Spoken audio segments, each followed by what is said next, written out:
bien, mis amados, yo quiero pedirles entonces que nos ubiquemos en la palabra del Señor esta noche. Voy a pedirles que todos abran la Biblia conmigo en el Evangelio de Mateo, capítulo 13, versículo 44. Escuchen, Mateo capítulo 13, versículo 44. Lo he dicho en 2-3 ocasiones. No acostumbro a predicar de un versículo porque es algo peligroso, dicen los teólogos. Sin embargo, este versículo creo que encierra una idea completa de lo que Jesús quería transmitir. Por lo cual yo quiero que esté muy atento. Lo voy a leer despacio, fuerte y claramente. Mateo capítulo 13, versículo 44. Dice así la palabra del Señor. Habla Jesús. Además, el reino de los cielos es semejante a un tesoro escondido en un campo, el cual un hombre halla y lo esconde de nuevo, y gozoso por ello va y vende todo lo que tiene y compra aquel campo. Amén. Quiero volver a leerlo. Miren lo que dice.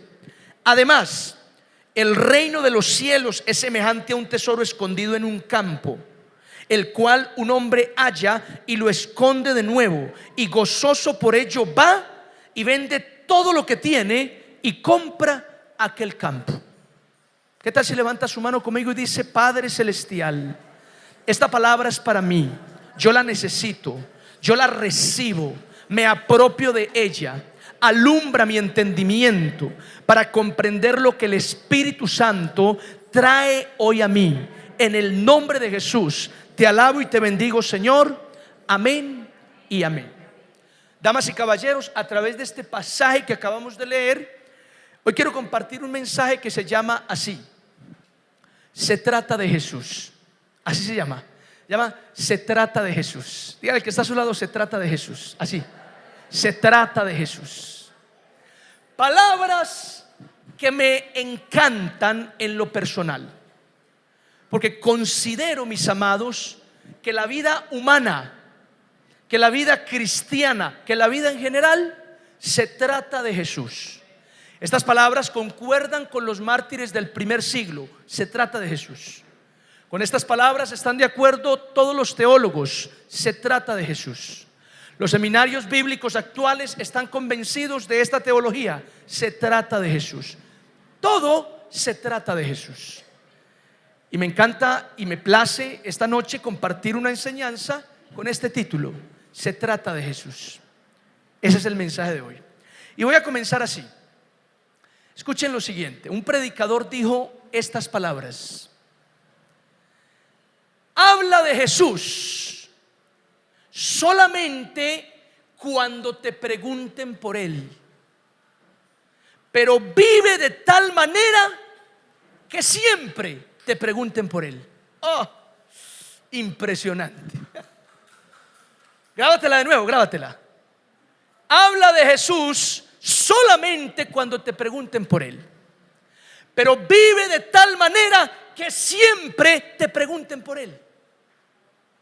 Esa frase, palabras más, palabras menos, significa que tú y yo tenemos que rendir, tenemos que consagrar nuestra vida al Señor. ¿Cuántos están de acuerdo con eso? Consagrar nuestra vida al Señor. ¿Por qué? Porque se trata de Él, se trata del Señor. Mira, brevemente te voy a dar varias razones por las que tú y yo debemos consagrar nuestra vida al Señor, y punto. Y no hay discusión sobre el tema. Mírame acá. Tú y yo debemos consagrar nuestra vida a Jesús porque nuestra vida es de Él, por Él y para Él, punto. Eso ya es suficiente. Podría quedarme solo con esa razón.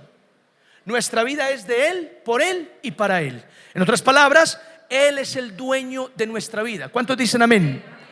Él te manda a ti. Él tiene la autoridad sobre tu vida. Él hace lo que quiera contigo. Como es tu dueño, como tú le perteneces a Él, por esa razón tú debes dedicar tu vida, consagrar tu vida al Señor. Dice Pablo en Romanos: porque de Él, por Él y para Él son todas las cosas. El mismo Pablo dijo en Efesios capítulo 2 verso 9, porque somos hechura de Dios. El texto original dice, somos poema de Dios. Es decir, Dios se inspiró con nosotros cuando nos estaba creando. Y con el que les está hablando esta noche, vaya que se inspiró.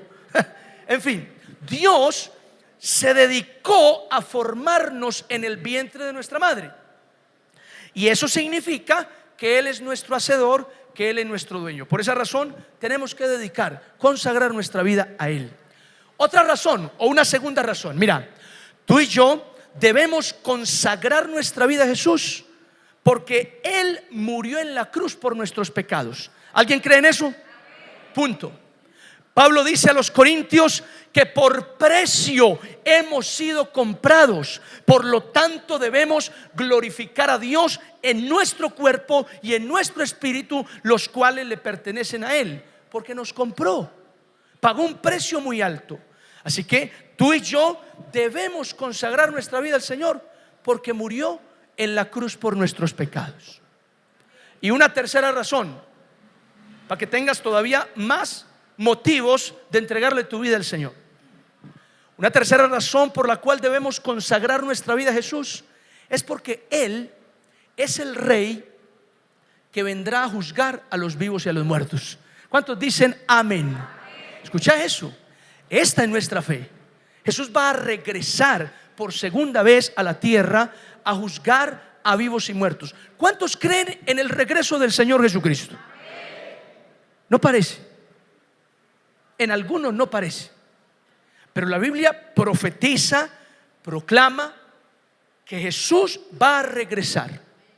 Ahora, alrededor del regreso de Cristo hay muchas teorías escatológicas. Dicho de otra manera, la escatología es la rama de la teología que estudia los acontecimientos futuros de los tiempos finales, el Apocalipsis y otras profecías. En términos escatológicos, existen diferentes versiones del regreso del Señor. Por ejemplo, hay una versión que afirma que la iglesia va a ser arrebatada por el Señor, es decir, que vamos a desaparecer. En un abrir y cerrar de ojos, el Señor nos arrebatará a los creyentes que estamos preparados en sus caminos. ¿Y cuándo va a pasar eso? La Biblia dice que el Señor vendrá como ladrón en la noche. Por otro lado, existe otra versión que afirma que el Señor nos va a arrebatar a todos como iglesia. Pero antes de arrebatarnos como iglesia, en el mundo se va a desatar una serie de acontecimientos que tienen que ver con tribulaciones, que en el panorama mundial se levantará un líder de carácter político, de carácter económico, que va a dominar en el sistema. Ese líder se le conoce como la bestia, el cuerno pequeño, el hijo de perdición, y en otras palabras, el anticristo. Que a mitad del gobierno del anticristo, la iglesia será arrebatada y el anticristo estará aquí dominando el sistema mundial y obligando a las naciones a complacer sus intereses. Y hay otra versión tradicional que afirma que el Señor nos va a arrebatar, pero no antes de que aparezca el anticristo, no durante el gobierno del anticristo, sino al final. Cristo vendrá, se enfrentará al anticristo, destruirá al anticristo y nos llevará como iglesia. Si tú me preguntas esta noche, pastor, ¿y cuál es la versión que usted cree? No me pregunte eso porque se me tira esta predicación. Mira, la wesleyana tradicionalmente ha creído en la primera versión, el arrebatamiento antes de que se manifieste el anticristo. Sin embargo, si hay 2 o 3 creyentes por ahí, que levanten la mano ya mismo. No, 2 creyentes por ahí que consideran que el arrebatamiento no es antes, sino durante el gobierno del anticristo. Y tal vez otra hermana por ahí piensa que el arrebatamiento es después de que Cristo venga y destruya al anticristo. Mira, no hay problema, Porque las tres versiones demandan de cada creyente lo mismo: guardarnos en santidad para el Señor. ¿Cuántos dicen amén a eso? Guardarnos en santidad para el Señor. Ahora, abro paréntesis. Para todos los creyentes en las iglesias que creen que el arrebatamiento es antes de la manifestación del anticristo, pues algunos teólogos se atreven a decir que estamos próximos al arrebatamiento, que después de la pandemia el mundo se está configurando definitivamente en un nuevo sistema mundial, que no es descabellado pensar que en unos añitos más se va a unificar la moneda, el dinero, en una sola manera para gobernar al mundo, que en el mismo sistema se levantará un líder de carácter político que entrará en la escena con ideas de paz mundial. Por ejemplo, dentro de sus propuestas y políticas tendrá la idea de la paz mundial. Y para lograr la paz mundial, el líder político pondrá su mirada en uno de los conflictos más antiguos sobre la tierra, el conflicto árabe-israelí. Buscará firmar la paz entre esas dos naciones. En palabras de Jesús, cuando oigan paz, huyan, porque ahí es la manifestación oficial de ese personaje que Pablo llama el cuerno pequeño, el hijo de perdición, la bestia, el anticristo. Ahora, si creemos que el arrebatamiento es antes de que eso pase, y después de esta pandemia el mundo va como va, mis amados, entonces estamos esperando el rapto en estos días. Dicen algunos teólogos. Ok, el que siente miedo en este momento, qué bueno. Qué bueno que sienta miedo. El que se sienta apabullado por estas palabras, genial. El punto es que sea que nos vayamos estos días, o en 8 años, o en 20, o pasen otros 100, siempre debemos estar consagrados al Señor. ¿Cuántos dicen amén a eso? Consagrados al Señor. Tú que estás relajado en tu vida con el Señor, porque la venida del Señor tardará. ¿Qué tal si mueres mañana? Ay, pastor, no me acordaba que esa parte también es real. Ay, pastor, me acordó usted que también uno se muere. Pues sí. Y si el Señor viene en 100 años, pero te mueres esta semana, quiere decir que por donde se le mire es positivo, es beneficioso. Vale la pena consagrar nuestra vida al Señor, rendirnos a los pies de Jesús. Alguien que diga amén a eso. Entonces, consagra tu vida al Señor, porque tu vida es de Él, por Él y para Él. Consagra tu vida al Señor, porque Él murió en la cruz por tus pecados, pagó un precio muy alto. Consagra tu vida al Señor, porque Él regresará y vendrá como ladrón en la noche, de manera que tú y yo tenemos que estar preparados. Dijo un hermano: pastor, el Señor vendrá como ladrón en la noche. Entonces, ¿cómo es un ladrón en la noche, pastor? ¿Como ladrón en la noche es que encapuchado o qué? Yo no, hermana, el Señor no viene encapuchado. El Señor viene cuando menos lo esperemos. Es que yo no estaba entendiendo el texto. Sí, se le nota. Viene a la hora menos pensada, y por eso tenemos que estar preparados para la venida del Señor.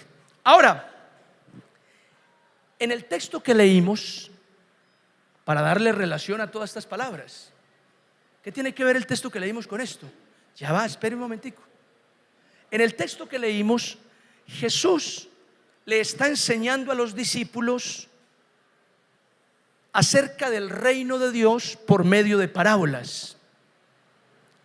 Y justo en esta enseñanza que hoy hemos leído, Jesús le dice a los discípulos: además, el reino de los cielos es semejante a un tesoro escondido que un hombre halla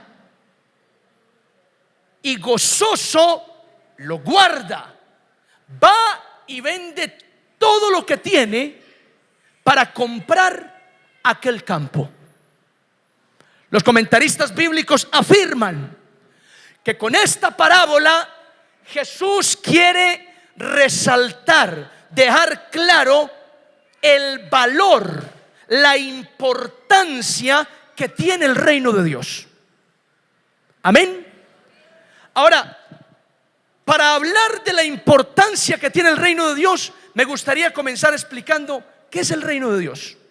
Pastor, en la iglesia hablamos tanto del reino de Dios, que hay que buscar el reino de Dios, que el reino de Dios es semejante a aquello. Pero ¿qué es el reino de Dios? Pregúntale al que está a tu lado, ¿qué es el reino de Dios? ¿Qué es el reino de Dios?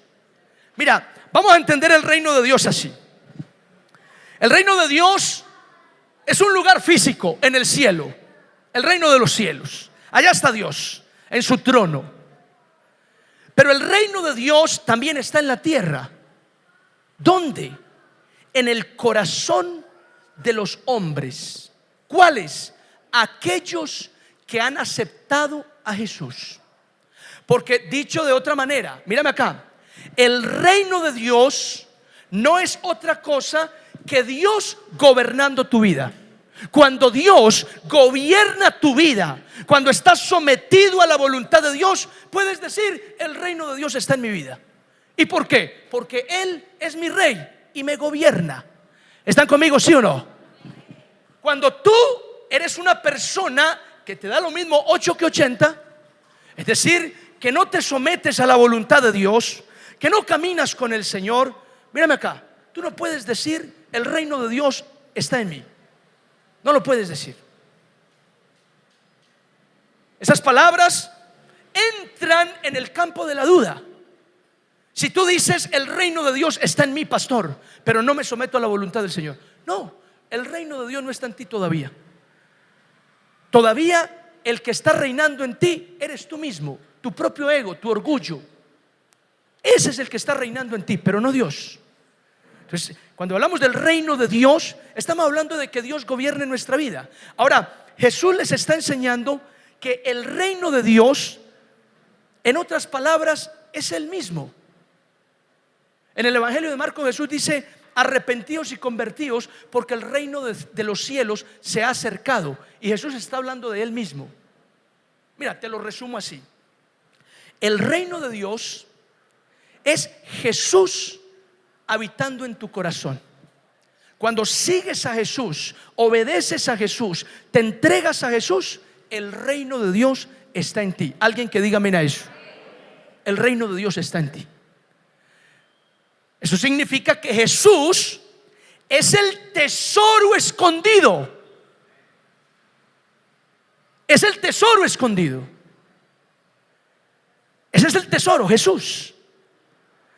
Y me llama la atención este pasaje porque dice que aquel hombre que halla ese tesoro escondido, de inmediato lo guarda, que nadie lo vea, lo tapa de nuevo, hojarascas, ramas, que nadie me esté pisteando, y voy rapidito, vendo la casa, vendo los muebles, vendo las vacas, vendo la esposa, vendo el perro, vendo, todo lo vendo. Recojo el dinero suficiente y vengo a comprarle al dueño del terreno toda la finca. No me importa lo que cobre por la finca. Estoy dispuesto a darle todo el dinero que recogí, porque yo sé qué clase de tesoro está guardado en ese campo. Con esto Jesús quiere decir que el reino de Dios, es decir, Él mismo, es más importante que todo lo que tú tienes, que cualquier cosa que hoy atesores con mucho valor en tu vida. Alguien que diga amén a esto.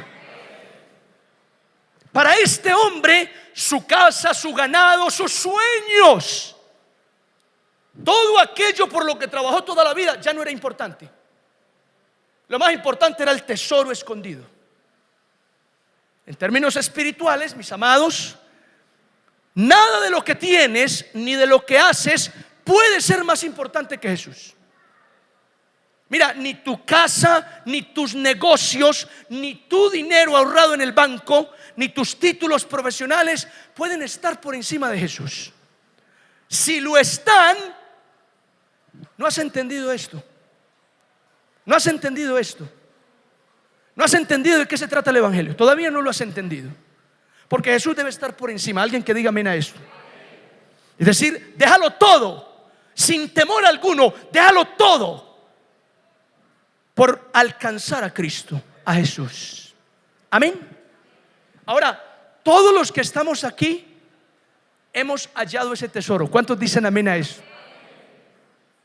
Levante su mano conmigo y diga: he hallado el tesoro escondido. Sin embargo, hay un problema, porque el versículo tiene dos partes. Escúchalo bien, el versículo tiene dos partes. Primera parte: el hombre halla el tesoro escondido. Esa es la primera parte.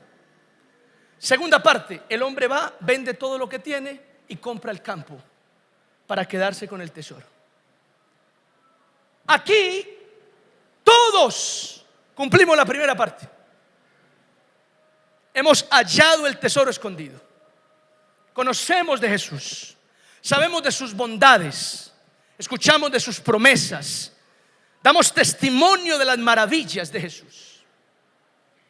Pero aún así, muchos aquí esta noche todavía no hemos sido capaces de ir a venderlo todo, dejarlo todo para comprar ese campo y quedarnos con ese tesoro. Aquí hay personas, las puedo ver. Estoy mirando para todos lados porque no se sientan aludidos.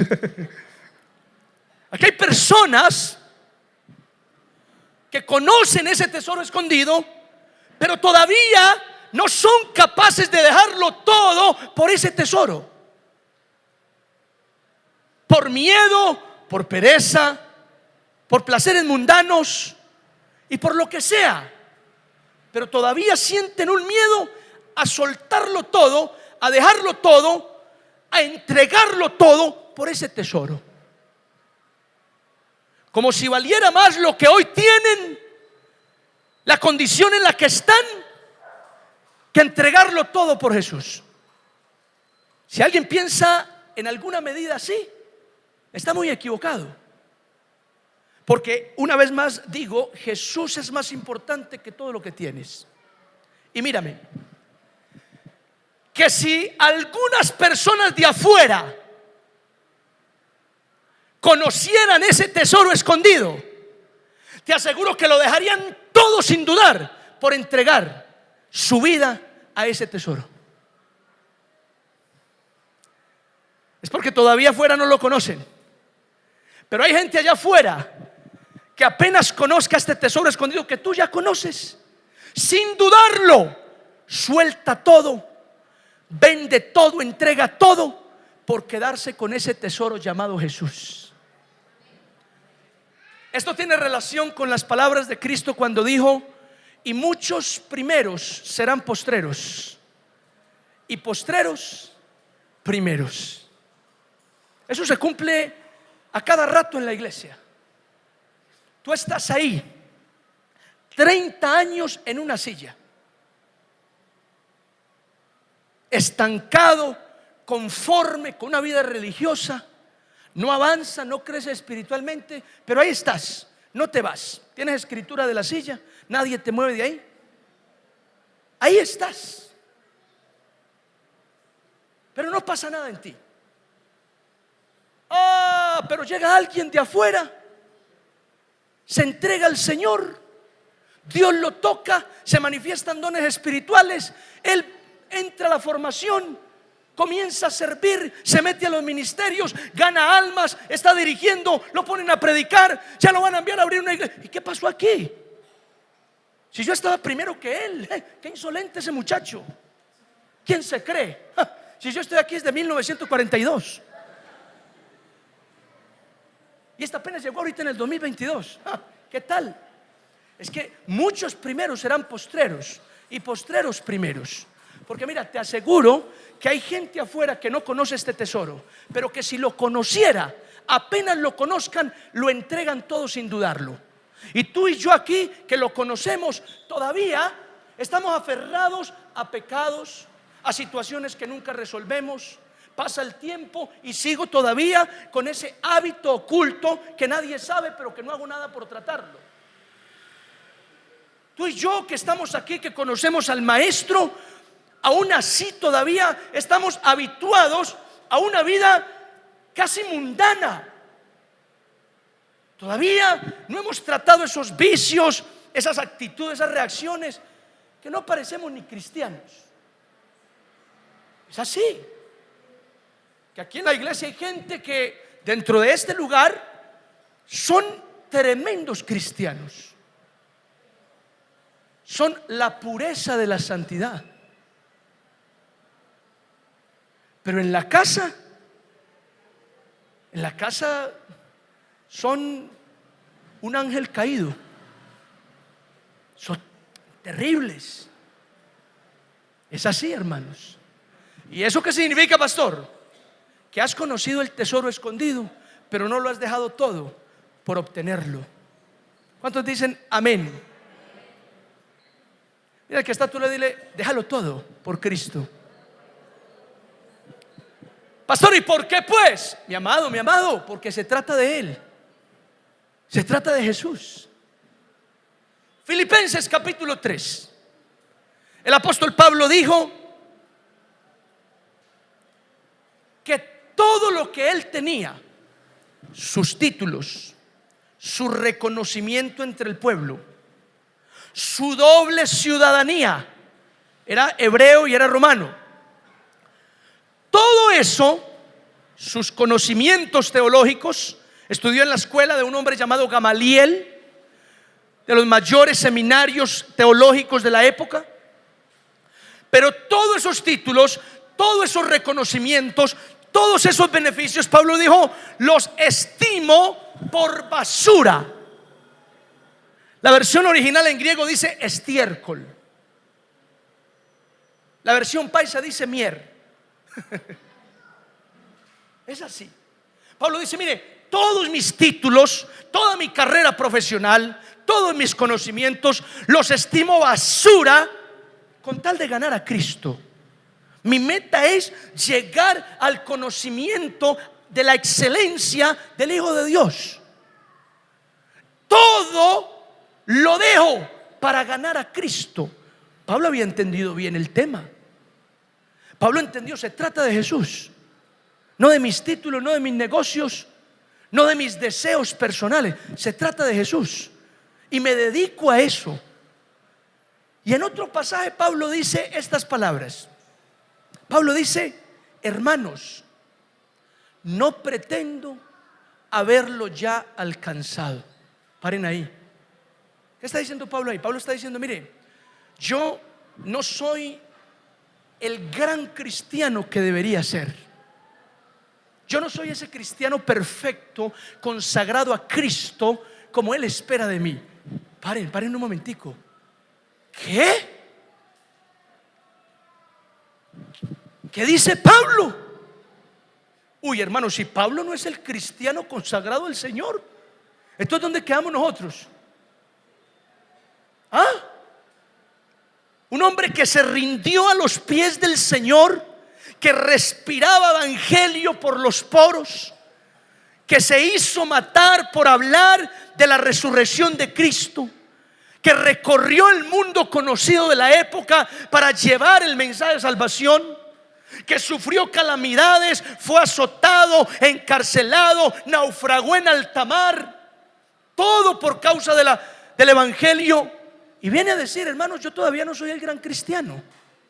¿Qué? ¿Dónde quedamos nosotros entonces? Razón tenía Agustín de Hipona cuando en el siglo XVI se atrevió a decir jocosamente, Señor, ¿qué sería de tu iglesia sin Pablo? Reconociendo a Agustín de Hipona que Pablo fue un gran instrumento de Dios, un hombre consagrado al evangelio, que sirvió a la casa, al reino, a la iglesia del Señor de una manera impresionante. Y Pablo viene a decir, hermanos, yo no pretendo haberlo ya alcanzado. Yo no soy el gran cristiano que debería ser. A mí me exhortan esas palabras. Y cuando me siento como un gran hijo de Dios, porque uno tiene esos delirios, en muchas ocasiones uno siente que uno es un siervazo. Uno siente que uno es tremendo hijo del Altísimo. No me miren así, porque soy un hijo del Altísimo. Vengo a estas palabras y desinflo mi ego. Vengo a estas palabras y aterrizo los pies sobre la tierra para darme cuenta que si Pablo, Pedro, Juan se consideraban que no eran los grandes cristianos que el Señor esperaba de ellos, entonces ¿dónde quedo yo? ¿Dónde quedo yo, Dios mío? ¿Ah? Mis amados, se trata de Jesús y tú y yo tenemos que consagrar nuestra vida al Señor. Alguien que diga amén a eso. Consagremos nuestra vida a Dios. Vendámoslo todo, dejémoslo todo, entreguémoslo todo para buscar ese tesoro escondido que es Jesús. Jesús es más valioso, es más importante que lo que tenemos, que lo que hacemos, que lo que soñamos. El día que tú te concentres solo en tus deseos, solo en lo que tú quieres lograr, ese día te perdiste. Te perdiste del camino. Ese día te desenfocaste y posiblemente las cosas salgan mal. Posiblemente las cosas salgan mal. Seguramente este mensaje a algunos les suena como amenaza. Tienen toda la razón. Tienen toda la razón. Es una amenaza. Es una dulce amenaza. Mis amados, el día que las cosas que tenemos y las que hacemos y las que soñamos estén por encima de Jesús, ese día nos perdimos del camino y las cosas saldrán mal. Te lo aseguro. Las cosas saldrán mal. Un joven rico se acercó al maestro y le dijo: Señor, ¿qué debo hacer para heredar la vida eterna? Jesús le respondió: los mandamientos sabes, no robes, no mates, honra a tu padre y a tu madre. El muchacho infló el pecho y dijo: todo eso lo cumplo desde muy niño, ¿qué más me falta? Y Jesús, mirándolo con ternura, le dijo: una cosa te falta. Anda, vende todo lo que tienes, dalo a los pobres y sígueme.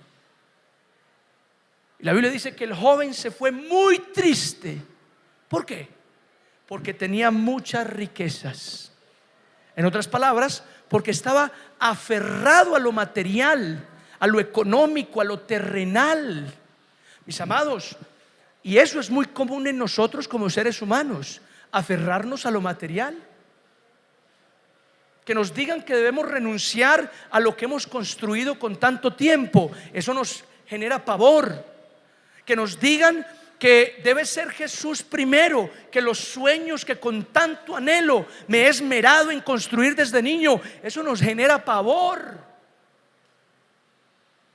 Que nos digan que lo que estamos haciendo no puede ser más importante que Jesús, eso nos aterroriza a muchos. Pero mi amado, así debe ser. Jesús tiene que ser el primero en nuestro corazón. Alguien que diga amén a esta palabra. Jesús tiene que ser el primero. Es así. Miren, conté este testimonio en alguna vez predicando. Yo recuerdo que en muchos de los mensajes que compartía, yo invitaba a mis hermanos a comprometernos con el Señor. Y yo le decía, no solo en el culto, sino en la calle, cuando me encontraba con algún miembro de la iglesia: hermano, comprométase con el Señor. Hermana, comprométase con el Señor. ¡Ey, pelao! Comprométase con el Señor. Pero un día orando, allá en mi habitación en la casa, sentí que Dios me dijo: Wilder, no es comprometerse conmigo, es rendirse a mis pies. Eso sentí que Dios me dijo. No es comprometerse conmigo, porque es que un compromiso es muy diferente a una rendición, a rendirme a los pies de Cristo. ¿Comprometerse es qué? Comprometerse es un acuerdo que demanda de ti una responsabilidad. Y un compromiso usted lo tiene con el que sea, con el alcalde, con el jefe de trabajo, con el pastor. Un compromiso cualquiera lo adquiere. Y Jesús no quiere de ti un compromiso. Jesús quiere de ti que te rindas a sus pies. Y la diferencia con el compromiso está en que rendirse es morir a mis derechos. Rendirme a los pies de Jesús es renunciar a mi propia humanidad. Es decirle a mis sueños personales, renuncio a ellos si no están alineados a la voluntad del Señor. ¿Cuántos dicen amén a eso? Mis amados, eso es rendirnos. Y eso es lo que el Señor espera de ti. No que te comprometas con Él, sino que te rindas a sus pies. Ahí está. Se trata de Jesús. El reino de los cielos es Jesús. Jesús es el tesoro escondido. Y como tesoro escondido es más valioso, más importante que todo lo que tienes, que todo lo que haces, que todo lo que sueñas. Tiene que estar por encima de eso. Se trata de Jesús. Termino con esto. Voy a terminar así. Dice la Biblia que cuando Jesús resucitó, se le presentó a los discípulos. Y en aquella ocasión, Pedro se encontraba pescando. Jesús se presentó en la orilla y le dijo: lancen la red a la derecha. Pedro y Juan con otros discípulos estaban ahí. Lanzan la red a la derecha. Habían pescado toda la noche y no habían sacado un solo pez, pero lanzaron la red a la derecha. Jesús le ordenó a los peces: se meten todos ahí. Claro. El jefe de los peces dijo: hey, ¿quién quiere salir en la Biblia? Y todos levantaron la aletica. Yo. Y se metieron a la red. Y la red se llenó. Y cuando Pedro jalaba la red, recordó: este milagro es del Señor. Y le dice a Juan: Juan, ¿quién es el que está en la orilla? Y Juan mira, y mira bien. Es el maestro Pedro. Él dice que Pedro se pone la ropa porque estaba sin ella, se tira y llega a la orilla. Por favor, escucha esto. Cuando se encuentra con el maestro en la orilla, se pone de rodillas, se postra y le dice: Señor, soy un pecador. Señor, perdóname. Y Jesús le dice estas palabras: Simón, ¿me amas? Algunos teólogos dicen que ahí, justo en ese momento, Jesús no llamó al apóstol Pedro, sino Simón, porque Pedro es el título ministerial. Simón es el nombre común. Dejar de llamarlo Pedro en ese momento es quitarle una carga. Como cuando tú fallas y te dicen: ¿y qué pasó? Pues pastor. Ese título le pesa a uno mucho y lo acusa demasiado. O como cuando tú la embarras y tu esposo te dice: y eso que es cristiana, véala pues. Ese título pesa mucho y ofende. Así que Jesús quiere ahorrarle esa carga a Pedro y le dice: Simón. Ahora, por favor, presta la atención a esto. Jesús le pregunta 3 veces al apóstol: Simón, ¿me amas? Y Pedro responde: Señor, tú sabes que te amo. Y Jesús vuelve a decir: no, ¿me amas? Y Pedro responde por segunda vez: Señor, tú lo sabes todo, sabes que te amo. Y por tercera vez el maestro le dice: Simón, ¿me amas? Y Pedro se entristece y dice: Señor, llorando, tú sabes que te amo. Escucha esto. En griego hay muchos términos para hablar del amor.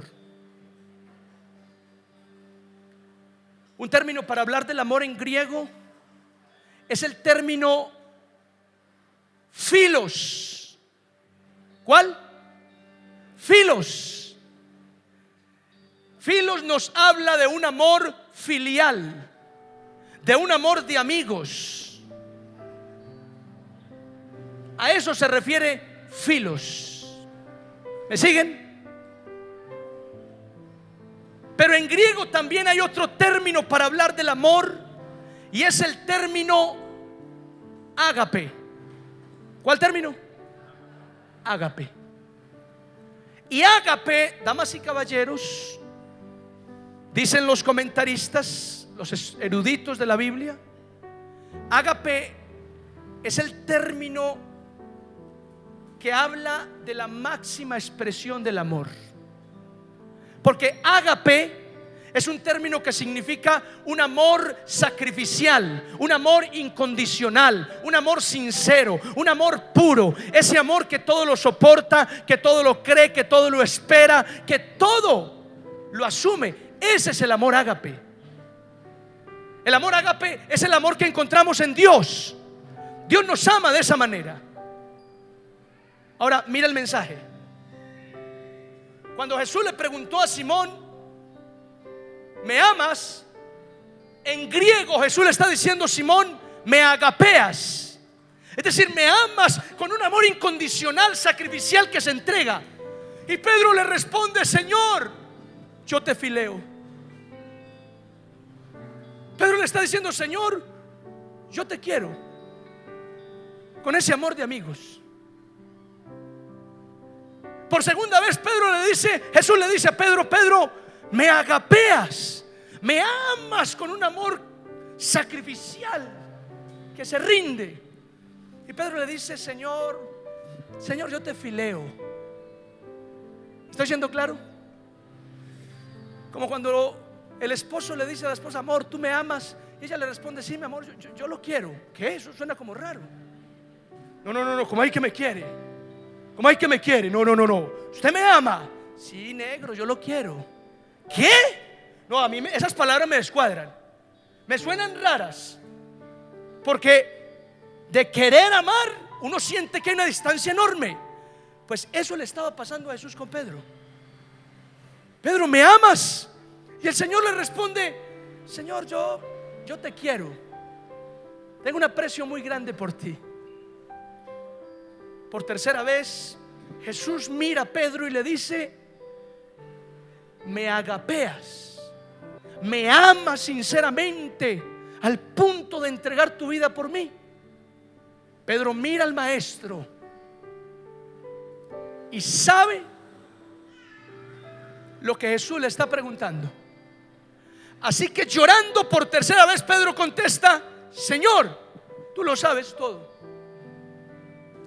Tú sabes que yo te agapeo.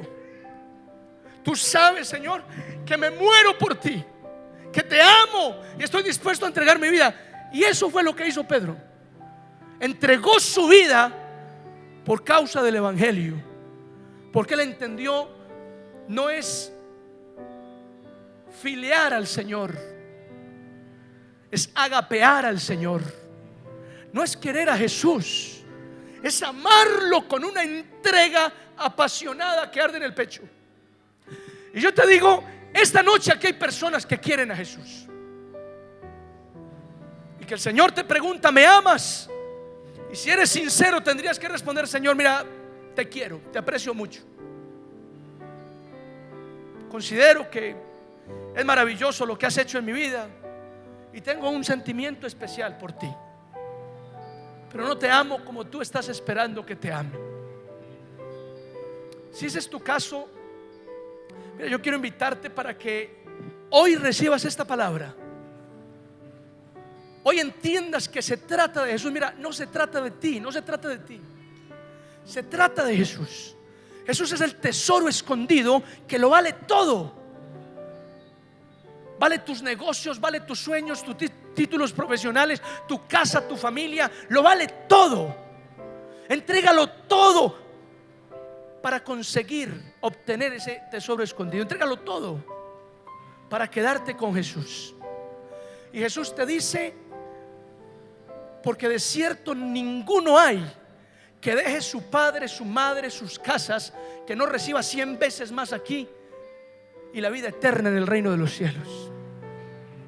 Entrégalo todo, que Él te lo devolverá de otras formas, pero entrégalo todo para consagrar tu vida al Señor.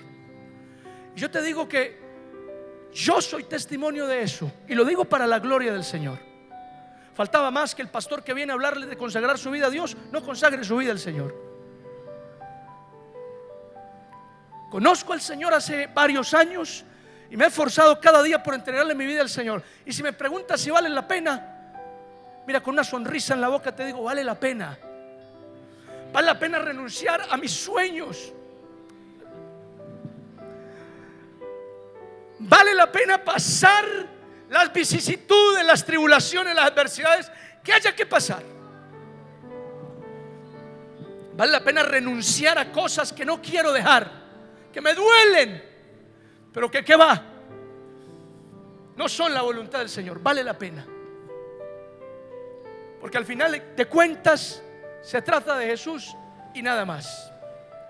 Y si tú le das el primer lugar a Jesús, probablemente el Señor te dará el primer lugar a ti. Así que no temas tomar decisiones, no temas arreglar tu situación cuanto antes, no temas renunciar a pecados y hacer hasta lo imposible por vencer. No temas darle el primer lugar a Dios por encima de tu trabajo, de tu empleo. No temas poner a Cristo en el pedestal de tu vida por encima de tus títulos profesionales. No temas, porque se trata de Jesús. Es el tesoro escondido. Por favor, cierra tus ojos un momento.